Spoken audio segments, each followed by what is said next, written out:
লি জে-মিয়ংয়ের চমকপ্রদ উত্থান দক্ষিণ কোরিয়ার গণ্ডি ছড়িয়ে আন্তর্জাতিক গণমাধ্যমেও আলোচনার কেন্দ্রবিন্দু হয়ে উঠেছে। তবে লির রাজনৈতিক ক্যারিয়ারে নাটকীয়তাও কম নয়। ২০২২ সালের প্রেসিডেন্ট নির্বাচনে সামান্য ব্যবধানে হারলেও এবার তিনি সেই প্রতিদ্বন্দ্বী ইউন সুক ইয়েলের স্থলাভিষিক্ত। একসময় সিয়ং নামের মেয়র ছিলেন তিনি। সেখানেই তিনি দক্ষিণ কোরিয়ায় কুকুরের সবচেয়ে বড় মাংস বাজার বন্ধ করে দেন।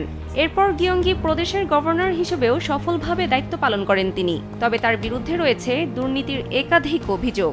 একটি রিয়েল এস্টেট প্রকল্পে অনিয়ম এবং নির্বাচনী আইনে তথ্য গোপনের মামলায় এখনও চলছে আইনি লড়াই। যদিও তিনি এসব অভিযোগকে রাজনৈতিক উদ্দেশ্য প্রণোদিত বলে দাবি করেছেন।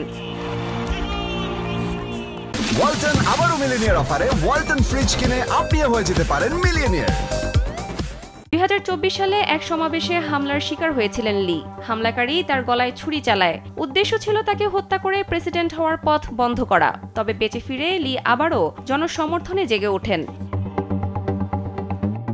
লি অবশ্যই এসব বিষয় নিয়ে নির্লিপ্ত।